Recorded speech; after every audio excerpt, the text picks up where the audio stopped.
I witness news కి స్వాగతం. బులెటిన్ల ముందుగా హెడ్లైన్స్ చూద్దాం. ఏపీ బడ్జెట్ ద్వారా ప్రజలకు నిరాశే మిగిలింది. మాజీ మంత్రి గుడివాడ అమర్నాథ్. వివాదంగా మారిన కొమరవెల్లి మల్లన్న ఆలయ ధర్మకర్త జయప్రకాష్ రెడ్డి వ్యవహారం. చెప్పులు వేసుకుని ఆలయం మొత్తం తిరిగిన ధర్మకర్త తీరుపై ఆగ్రహం వ్యక్తం చేస్తున్న భక్తులు. కరెంటు కోతలతో అవస్థలు. సబ్ స్టేషన్ ఎదుట ఆందోళనకు దిగిన రైతులు, గ్రామస్తులు. పకడ్బందీగా ఇంటర్మీడియట్ మొదటి సంవత్సరం పరీక్షలు. 6 నెలల చిన్నారితో పరీక్ష రాయడానికి వచ్చిన తల్లి. మంత్రి పొన్నం ప్రభాకర్ ను కలిసిన గౌడ సంఘాల నేతలు. గౌడ సంఘం అభివృద్ధికి ప్రణాళికలు. హిందూ ధర్మరక్షణ మనందరి కర్తవ్యం. ద్వారకా శారదా పీఠాధిపతి శ్రీ శ్రీ జగద్గురు శంకరాచార్య స్వామి సదానంద సరస్వతి వెల్లడి. విశాఖపట్నం ఏపీ బడ్జెట్ ద్వారా ప్రజలకు నిరాశే మిగిలిందని మాజీ మంత్రి గుడివాడ అమర్నాథ్ అన్నారు. వైఎస్ జగన్ ను విమర్శించడానికే బడ్జెట్ ప్రసంగం అంత జరిగిందని, నిత్యం జగన్ నామస్మరణతోనే కూటమి పాలన జరుగుతోందని చెప్పారు. ప్రజల నమ్మకాన్ని కూటమి పాలన కోల్పోయిందని, జగన్ కంటే ఎక్కువ పథకాలు ఇస్తారని ప్రజలు భావించారని, చంద్రబాబు అంటే మోసమని మరోసారి రుజువైందని అన్నారు. తల్లికి వందనం, అన్నదాత సుఖీభావకు నిధుల్లో కోత పెట్టారని, ఆడపిల్లకు వందనం, ఉచిత బస్సు, నిరుద్యోగ భృతికి అసలు నిధులే కేటాయించలేదని అన్నారు.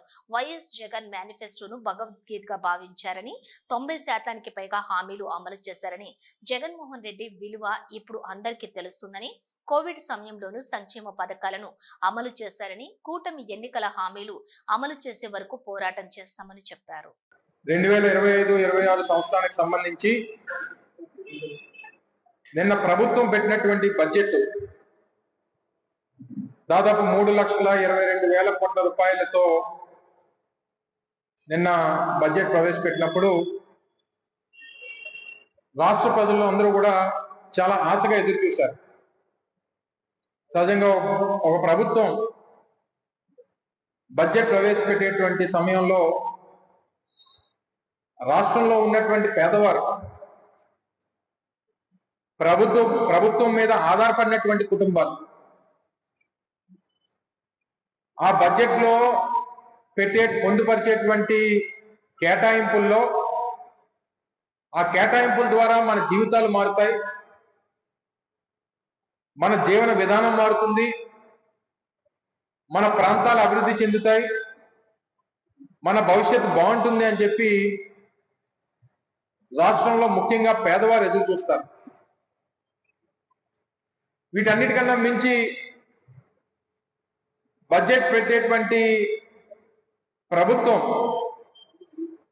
ఆ ఎన్నికల్లో ఇచ్చినటువంటి హామీలు ఏ రకంగా నిలబెట్టుకుంటున్నారు, ఇచ్చినటువంటి హామీలు నిలబెట్టుకున్నటువంటి క్రమంలో మన భవిష్యత్తు బాగుంటుంది అని చెప్పి ఎదురు చూసినటువంటి రాష్ట్ర ప్రజలకి పూర్తిగా నిరాశ ఎదురైంది అనేటువంటి విషయంలో ఏ రకమైనటువంటి సందేహం లేదు. ఆద్యాంతం బడ్జెట్ ప్రసంగంలో మాట్లాడినటువంటి అన్ని అంశాలని మనం ఒకసారి పరిశీలిస్తే అధికారంలోకి వచ్చినటువంటి 9 మాసాలు పూర్తయిపోయి దగ్గర సంవత్సరం పూర్తవుతున్నటువంటి సందర్భంలో ఇప్పటికీ కూడా బడ్జెట్ ప్రసంగం ఆద్యాంతం కూడా జగన్మోహన్ రెడ్డి గారిని విమర్శించడానికి, గత ప్రభుత్వాన్ని తప్పుపట్టడానికి,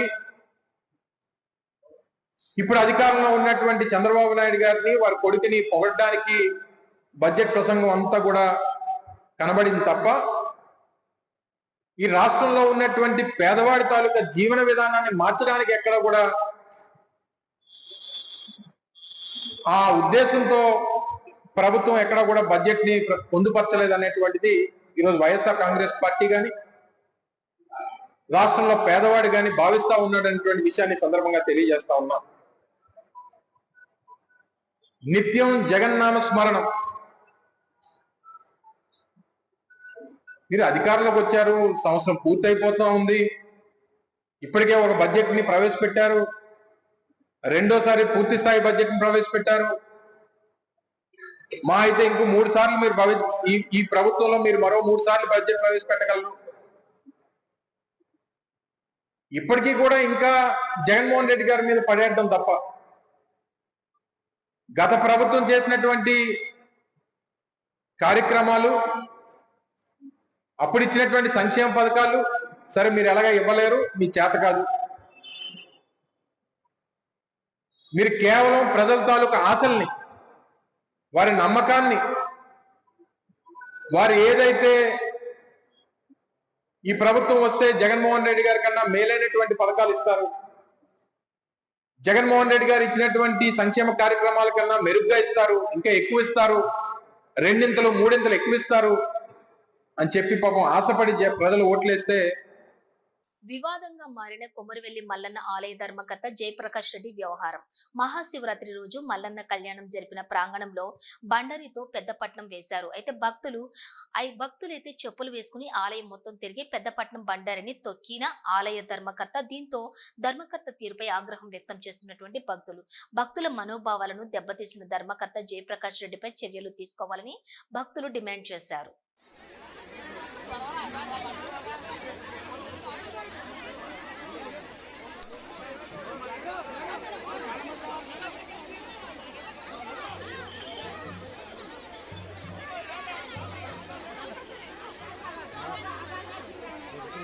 రోజు తెల్లారితే కరెంటు కట్ అవుతుందని సబ్స్టేషన్ ఎదుట ఆందోళనకు దిగారు మెదక్ జిల్లా కర్నాన్పల్లి రైతులు, గ్రామస్తులు.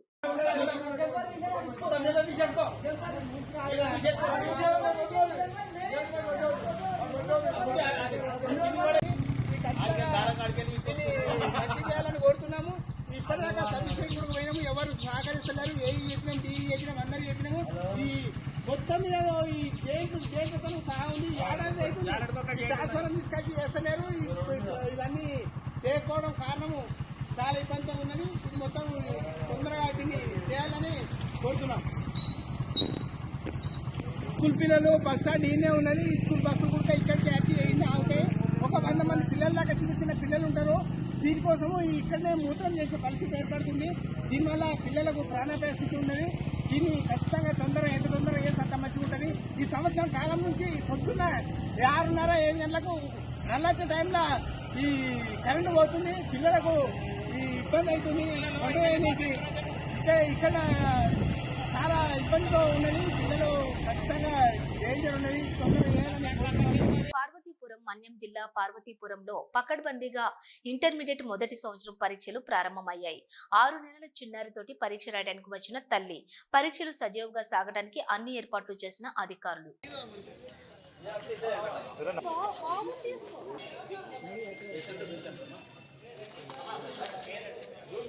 మినిస్టర్ క్వార్టర్స్ లోని మంత్రి పొన్నం ప్రభాకర్ ను గౌడ సంఘాల నేతలు, మాజీ ఎమ్మెల్సీ బాలసాని లక్ష్మీనారాయణ, పల్లె లక్ష్మణరావు గౌడ్, ఇతర గౌడ సంఘాల నేతలు శనివారం కలిశారు. పలు అంశాలను మంత్రి దృష్టికి తీసుకొచ్చారు. మంత్రి మాట్లాడుతూ తెలంగాణ గౌడ సంఘాల పక్షాన గౌడ ప్రముఖులు, మాజీ శాసనమండలి సభ్యులు బాలసాని లక్ష్మీనారాయణ, పల్లె లక్ష్మణ్ గౌడ్, నీరా కేకు సంబంధించిన ఇష్యూ, సర్దార్ సర్వాయి పాపన్న గౌడ్ విగ్రహానికి సంబంధించిన అంశం, గౌడ సంఘం భవన నిర్మాణానికి సంబంధించిన 3 అంశాలను, రాజకీయ ప్రాధాన్యతకు సంబంధించిన అంశాలను నా దృష్టికి తెచ్చారు. నిన్ననే నేను పిసిసి మహేష్ కుమార్ గౌడ్ ముఖ్యమంత్రితోటి మాట్లాడాము. భవన నిర్మాణానికి సంబంధించిన ప్రముఖులనందరినీ కలుపుకొని మార్చి తర్వాత భవన నిర్మాణానికి ప్రారంభించేలా చర్యలు తీసుకుంటాం. ట్యాంకు బండి మీద సర్వాయి పాపన్న గౌడ్ విగ్రహానికి స్థలం విషయంలో గతంలో చూసిన స్థలం కానీ వేరే స్థలాన్ని కానీ చూసే బాధ్యత ముఖ్యమంత్రి మా ఇద్దరికే అప్పగించారన్నారు. తెలంగాణ గౌడ సంఘం పక్షాన గౌడ ప్రముఖులు, అదేవిధంగా మాజీ శాసనమండలి సభ్యులు గారు, పల్లె లక్ష్మణ్ గౌడ్ గారు ఈరోజు నీరా కేపుకు సంబంధించిన ఇష్యూ కావచ్చు, సర్వాయి పాపాన ఇష్యూ కావచ్చు, అదేవిధంగా గౌడకు సంబంధించినటువంటి భవన నిర్మాణానికి సంబంధించిన 3 అంశాలను, అదేవిధంగా రాజకీయ ప్రాధాన్యతలకు సంబంధించిన అంశం మీద దృష్టికి తేవడం జరిగింది. దీనికి సంబంధించి నిన్ననే నేను మహేష్ కుమార్ గౌడ్ గారు ముఖ్యమంత్రి గారితో మాట్లాడి భవన నిర్మాణానికి సంబంధించి కొంత ప్రముఖులందరినీ కలుపుకొని మార్చ్ తర్వాత భవన నిర్మాణాన్ని ప్రారంభించే విధంగా చర్యలు తీసుకుంటామన్నటువంటి మాట ముఖ్యమంత్రి గారు స్వయంగా ఎందుకు మీరు దాని మీద ఇనిషియేట్ చేస్తలేరని చెప్పినారు. దాంతో పాటుగా సర్వాయి పాపానికి సంబంధించి ఆ ట్యాంక్ బండ్ మీద ఉన్న విగ్రహానికి సంబంధించిన స్థలం విషయంలో కూడా గతంలో ప్రతిపాదించిన స్థలము లేదా దాని దగ్గరలో మంచి స్థలానికి సంబంధించిన అంశం మీద మా ఇద్దరికే బాధ్యతలు వేస్తున్నాడు. ఈ రెండు విషయాలను వారితో చర్చించడంతో పాటుగా నీరా కేఫ్కు సంబంధించి జూపల్లి కృష్ణారావు గారితో, టూరిజం ఎండి ప్రకాష్ రెడ్డి గారితో నిన్న వారి కార్యాలయంలో సమావేశం ఏర్పాటు చేసుకున్నాం.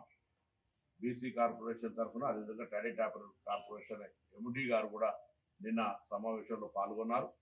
ఈరోజు దానికి సంబంధించి ఆనాడు శ్రీనివాస్ గౌడ్ గారు ఒక ఆలోచన చేసి దానికి సంబంధించిన ఏర్పాటు చేసి ఉండొచ్చు. కానీ ఈరోజు దానికి సంబంధించిన విషయం లోపల రాజకీయం చేయడానికి ప్రయత్నం చేస్తే అనవసరం దయచేసి. ఎందుకంటే ఇది మేము కూడా కుల ప్రతినిధులుగా కులానికి సంబంధించిన విషయం లోపల బాధ్యత నిర్వహించే ప్రయత్నం చేస్తాను. అందుకు సంబంధించి ఆనాడే ఒకవేళ ఈ కట్టే సందర్భంలోనే కంప్లీట్ గా దానికి రైట్స్ అన్ని టాడీ టాపర్స్ కోఆపరేటివ్ సొసైటీకి ఇచ్చేస్తే ఇబ్బంది లేకుండే. ఈ సగం చేయడం వల్ల ఈ రోజు ఇబ్బంది వచ్చింది. అందుకే నిన్న టూరిజం ఎండి గారు అదేవిధంగా టూరిజం శాఖ మంత్రి, ఎక్సైజ్ శాఖ మంత్రి జూపల్లి కృష్ణారావు గారు ఈ యొక్క మొత్తం నీరా కేవ్ స్థలానికి సంబంధించిన సంస్థలు టూరిజం డిపార్ట్మెంట్కు నామినల్ గా, ఎందుకంటే స్థలం బాగాలేదు కాబట్టి కొంత టర్మ్స్ అండ్ కండిషన్స్ చేసుకొని కంప్లీట్ గా ఇది toddy toppers corporation hand over చేయడానికి నిర్ణయం తీసుకున్నాం అనే మాట సందర్భంగా మనం చేస్తాను. 3 సమస్యల్ని చేస్తాను. గౌడ పెద్దలు గమనించండి, నేను మీ ప్రతినిధిని. తప్పకుండా ఈరోజు ప్రభుత్వంలో నేను కానీ రాష్ట్ర కాంగ్రెస్ అధ్యక్షుడు మహేష్ కుమార్ గౌడ్ గారు కానీ తప్పకుండా అటు పెద్దలు campaign committee chairman Madhu Yaskhi Goud గారు ఎక్కడైనా తెలంగాణ వ్యాప్తంగా గీతా కార్మికులకు సంబంధించిన ఇంత పెద్ద ఇచ్చిన బలహీన వర్గాలకు సంబంధించిన సర్వే లాంటి కార్యక్రమాలు జరిపే సందర్భంలో మీరుగా తప్పకుండా ఈ అంశాలన్నింటినీ ఏదైనా ఉంటే మా దృష్టికి తెమ్మని కోరుతాను. పాలిటిక్స్ అవసరం లేదు, పాలిటిక్స్ ఎవరు ఏం చేసారు ఏంటనే చర్చ అవసరం లేదు. గతం వాళ్ళందరినీ గౌరవించుకుంటూ భవిష్యత్తులో ఇంకా కులానికి సంబంధించిన సేవ చేయాలనేటువంటి ఆలోచనతో దీంతో పాటు అందరికీ ఒక బాధ్యత విషయంగా. కాబట్టి నీరా కేఫ్ గురించి ఎవరు ఎన్ని సమావేశాలు చేసుకున్నా ఏం చేసుకున్నా దీనికి భవిష్యత్తులో ఇది టాడీ టాపర్స్ కోఆపరేటివ్ సంస్థకు అందుతుంది. దీనిలో అందరూ మనకు సంబంధించిన వాళ్ళే రేపు వ్యవహారం చేసుకోవడానికి అవకాశం ఉండే విధంగా తగిన ఆదేశాలు ఇవ్వబడుతున్నాయని మనం చేస్తాం. హిందూ ధర్మరక్షణ మనందరి కర్తవ్యం. పురాతన సనాతన ధర్మమే లోకానికి రక్ష అని ద్వారకా శారదా పీఠాధిపతి శ్రీ శ్రీ జగద్గురు శంకరాచార్య స్వామి సదానంద సరస్వతీజీ అన్నారు. Swamiji Hyderabad Jubilee Hills road number 49 లోని విజయక్రాంతి మెట్రో ఇండియా దినపత్రికల చైర్మన్ ఎండి చిల్లప్ప గారి లక్ష్మణరాజం విజయ దంపతుల నివాసానికి విచ్చేశారు. ఈ సందర్భంగా చిల్లప్ప గారి లక్ష్మీరాజం విజయ దంపతులు డైరెక్టర్ సౌమ్య కుటుంబ సభ్యులు స్వామీజీకి పాదుకా పూజ నిర్వహించారు. సాయంత్రం ప్రత్యేక పూజలు చేశారు. ప్రయాగ్రాజ్ కుంభమేళ గంగానది కోట్లాది మందిని ఒకచోట చేర్చిందన్నారు. ఈ సందర్భంగా స్వామీజీ మాట్లాడుతూ సనాతన ధర్మం శాశ్వతమైనదని, వేదాలే అందుకు నిదర్శనమని కొనియాడారు. వేదాలు చదివి హిందూ ధర్మాన్ని తెలుసుకోవచ్చునన్నారు. సనాతన ధర్మ వేదిక ధర్మమని, అనుసరణీయమని అన్నారు. మన సంస్కృతిలో అనాదిగా గురు సాంప్రదాయం ఉందన్నారు. నేటి కాలంలో కొందరు దుష్టులు హిందూ మతాన్ని నాశనం చేసేందుకు చూస్తున్నారన్నారు. వారి నుంచి సనాతన ధర్మాన్ని కాపాడుకోవాలన్నారు. హిందూ ధర్మాన్ని రక్షించేది ఆదిశంకరాచార్యులు అవతరించారని గుర్తు చేశారు.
ఎన్టీఆర్ జిల్లా మైలవరం నియోజక నియోజకవర్గంలోని జీకొండూరు మండలంలో జాతీయ సైన్స్ డే సందర్భంగా వివేకానంద పాఠశాలలో ఏర్పాటు చేసిన జాతీయ సైన్స్ డే కార్యక్రమానికి ఎంపీపీ వేములకొండ లక్ష్మీ తిరుపతమ్మ ముఖ్య అతిథులుగా పాల్గొన్నారు. ఈ సందర్భంగా ఆమె విద్యార్థులు రూపొందించినటువంటి వివిధ సైన్స్ నమూనాలను పరిశీలించి విద్యార్థులను అభినందించారు. ఈ కార్యక్రమంలో జీకొండూరు గ్రామ సర్పంచ్ మండల అరుణ, ఎంఈఓ పజ్జూరు వెంకట నరసింహారావు, మల్లెల శ్రీనివాస్, ఉపాధ్యాయులు మరియు పాఠశాల యాజమాన్యం తదితరులు పాల్గొన్నారు. రాష్ట్ర పండుగ నూకాలమ్మ జాతర ఈ రోజు అసెంబ్లీలో మాజీ మంత్రివర్యులు అనకాపల్లి శాసనసభ్యులు శ్రీ కొణతాల రామకృష్ణ ముఖ్యమంత్రి నారా చంద్రబాబు నాయుడిని కలిసి నూకాలమ్మ జాతరను రాష్ట్ర పండుగగా ప్రకటించాలని కోరారు. తక్షణమే తన వ్యక్తిగత కార్యదర్శి రవిచంద్రని పిలిచి నూకాలమ్మ జాతరను రాష్ట్ర పండుగగా ప్రకటించడం కోసం ఏర్పాట్లు చేయమని ముఖ్యమంత్రి నారా చంద్రబాబు నాయుడు ఆదేశించడం జరిగింది. ఈ కార్యక్రమంలోని అనకాపల్లి పార్లమెంటు సభ్యులు సీఎం రమేష్, హిందూపురం శాసనసభ్యులు నందమూరి బాలకృష్ణ మరియు కేంద్ర మంత్రివర్యులు కింజరపు రామ్మోహన్ నాయుడు పాల్గొన్నారు. కోరిన వెంటనే నూకాలమ్మ జాతరను రాష్ట్ర పండుగగా గుర్తించాలని ముఖ్యమంత్రితోటి మాట్లాడిన ఉప ముఖ్యమంత్రి కొణిదెల పవన్ కళ్యాణ్ కి కొణతాల రామకృష్ణకి ప్రత్యేక ధన్యవాదాలు తెలియజేశారు. తెలంగాణలో సమ్మక్క సారక్క జాతర ఎలా చేస్తారో మన కూటమి ప్రభుత్వం వచ్చిన తర్వాత ఒక్క అనకాపల్లి ఉత్తరాంధ్రకే కాదు, మన నూకాలమ్మ జాతరని రాష్ట్ర ప్రభుత్వం గుర్తించేలాగా రాష్ట్ర ప్రభుత్వం దిగువ వచ్చి అమ్మవారికి పట్టు వస్త్రాలు పెట్టేలాగా ఆ చర్యలు మొదట రాగానే మనమే తీసుకుందాం. అది ప్రాచీన సంస్కృతి సాంప్రదాయాలను ప్రతి ఒక్కరూ పాటించాలని ఎన్టీఆర్ జిల్లా ఎంపీ కేశినేని శివనాథ్ అన్నారు. ఎన్టీఆర్ జిల్లా జగ్గయ్యపేట నియోజకవర్గం నందిగమ్మ మండలంలోని దాములూరు కూడలి గ్రామంలో సంగమేశ్వర స్వామి తిరునాళ్ల సందర్భంగా ఎడ్ల పోటీ, లాగుడు పోటీలు ప్రారంభోత్సవానికి ఆయన ముఖ్య అతిథిగా హాజరయ్యారు. అనంతరం ఆయన సంగమేశ్వర స్వాముల వారిని దర్శించుకుని ప్రత్యేక పూజలు నిర్వహించారు. ఈ సందర్భంగా ఆయన మాట్లాడుతూ ఎన్డీఏ కూటమి ప్రభుత్వం అధికారంలోకి వచ్చిన తర్వాత ప్రజలు సంతోషంగా పండుగలు చేసుకోవడం చాలా సంతోషకరమన్నారు. గ్రామాలలోని ప్రాచీన సంస్కృతి సంప్రదాయాలను ప్రజలు ప్రతి ఒక్కరు కూడా పాటించడంతో ఆయన హర్షం వ్యక్తం చేస్తూ వారిని కొనియాడారు. ఇలాంటి పనులకు కూటమి ప్రభుత్వం అండగా ఉంటుందని ఎంపీ కేశినేని శివనాథ్ అన్నారు. ఈ కార్యక్రమంలో ఎమ్మెల్యే శివరాం, రాజగోపాల్, వెనిగండ రాము, టీడీపీ ఎన్టీఆర్ జిల్లా అధ్యక్షులు నెట్టెం రఘురాంతో కలిసి హాజరయ్యారు. ఈ కార్యక్రమంలో ఎమ్మెల్యే రాజగోపాల్, తెలుగు రైతు అధికార ప్రతినిధి కటారు సత్యనారాయణ, నందిగమ్మ మండల పార్టీ ప్రధాన కార్యదర్శి తోట నాగ మల్లేశ్వరరావు, నందిగమ్మ మండల మాజీ మండల అధ్యక్షులు మన్నే కళావతి, తెలుగు యువత మండల అధ్యక్షులు మన్నేపల్లి వినయ్, దాములూరు గ్రామ సర్పంచ్ గాజుల రామారావు, సంగమేశ్వర దేవస్థానం చైర్మన్ గెంజపల్లి శ్రీనివాసరావు, తెలుగుదేశం పార్టీ గ్రామ అధ్యక్షులు మువ్వా వీరయ్య, నాయకులు చార్ల తులసిరావు, సిద్ధు, శివ, చెరుకూరి హైమారావు, కొత్తపల్లి బ్రహ్మం, వెంకట నరసయ్య, బీజేపీ మండల పార్టీ అధ్యక్షులు కోవెలమూడి వెంకటేశ్వరరావు మరియు ఎన్డీఏ కూటమి నాయకులు, కార్యకర్తలు పాల్గొన్నారు. వైఎస్ఆర్ కడప జిల్లా బద్వేల్ పట్టణంలో ఉచిత వాటర్ ప్లాంట్ ను బద్వేల్ మాజీ ఎమ్మెల్యే విజయమ్మ ప్రారంభోత్సవం చేశారు. శ్రీదేవి భూదేవి సమేత శ్రీ కళ్యాణ వెంకటేశ్వర స్వామి దేవాలయంలో ఆలయ trust board chairman Badireddy Venkataramireddy ఆధ్వర్యంలో శ్రీరామన బోయిన పుల్లయ్య సతీమణి కృష్ణమ్మ కుమారుడు మురళీ యాదవ్, సునీత సహకారంతో ఏర్పాటు చేసిన ఆర్వో మరియు నూతన చలివేంద్రాన్ని ఆమె ప్రారంభోత్సవం చేశారు. ఈ కార్యక్రమంలో బద్వేల్ పట్టణ అధ్యక్షులు వెంగల్ రెడ్డి, మిత్తికాల రమణ, మాజీ మున్సిపల్ చైర్మన్ పార్థసారథి మరియు మున్సిపల్ చైర్మన్ వాకుమల్ల నరసింహారెడ్డితో పాటు కమిటీ సభ్యులు మరియు పలువురు నాయకులు, భక్తులు పాల్గొన్నారు.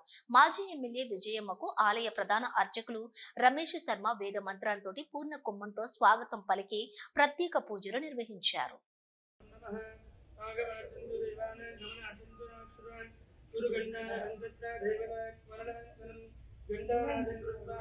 సద్వనందిక భూతాయ ఉదర్యాం కరణాసన ఆసనాజౌజ మస్కృత్య బ్రహ్మ కర్మ సమారమే తుల్యతగద తావేక దేవి తులుక్షనాదక స్వంజదారయమాం దేవి పవిత్రం గురుదాసరం అవదత్తం ఏ భూత భూమినమస్మిదాః ఏ భూత విఘ్నకర్తార తేజస్కందు శివాజ్ఞయా.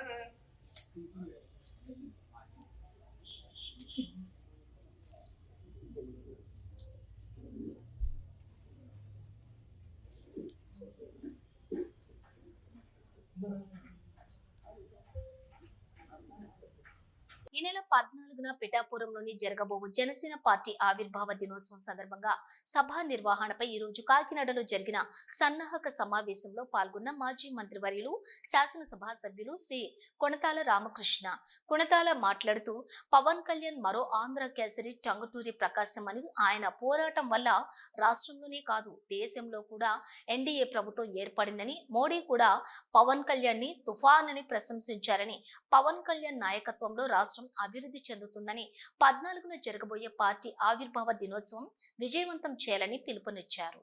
శ్రీకాళహస్తిలో స్వామి అమ్మవార్ల కళ్యాణం ఘనంగా నిర్వహించారు. తెల్లవారుజామున పార్వతీ పరమేశ్వర్ల కళ్యాణం అంగరంగ వైభవంగా జరిపించారు అర్చకులు. శ్రీకాళహస్తీశ్వరి మహాశివరాత్రి బ్రహ్మోత్సవాల్లో భాగంగా పార్వతీ పరమేశ్వర్ల కళ్యాణం కన్నుల పండుగగా నిర్వహించారు. కళ్యాణ వేదికకు గజవాహనం ఎక్కి ఊరేగింపుగా స్వామి బయలుదేరి రాగా జ్ఞాన ప్రసూనాంబ సింహవాహనం ఎక్కి తాను కూడా పెళ్లి మండపం వద్దకు పయనమైంది. కళ్యాణ వేదిక చేరుకున్న శివుడు అక్కడ కొలువయ్యాడు. స్వామి అమ్మవార్లు కళ్యాణ మండపం చేరుకున్నాక కాస్తంత నాటకీయంగా పెళ్లి మాటలను అమ్మాయి తరపున అబ్బాయి తరపున మాట్లాడి చివరికి అమ్మాయి తరపు వారిని అబ్బాయి తరపున ఒప్పించి వివాహం జరిపిస్తారు. కడు రమ్యంగా సాగిన ఈ ఘట్టాన్ని భక్తులు కన్నులారా వీక్షించి తరించారు.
सारे पहले बोलता है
మంగళో హసగా అవాదర మంగళ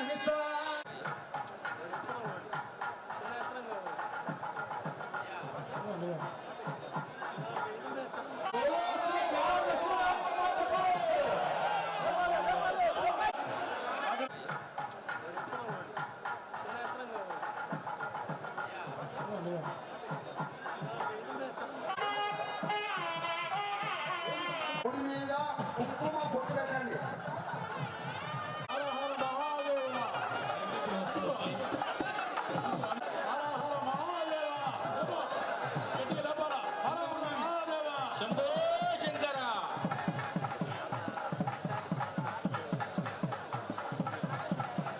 స్వామి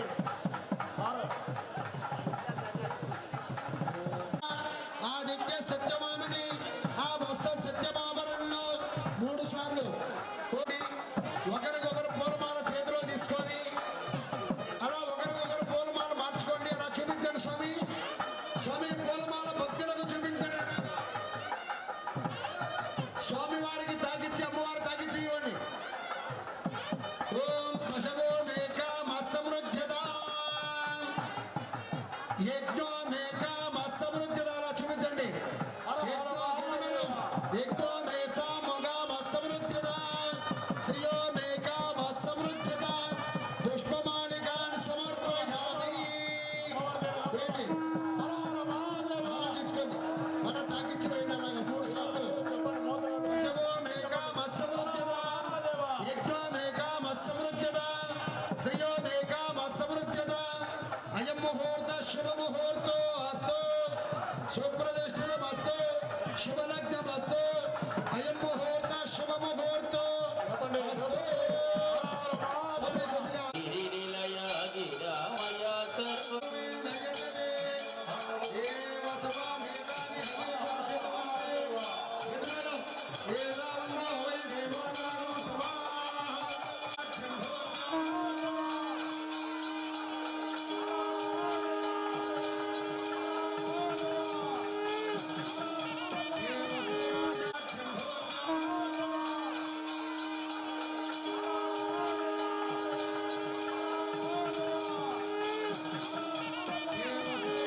ఇవి బులెటిన్ డీటెయిల్స్.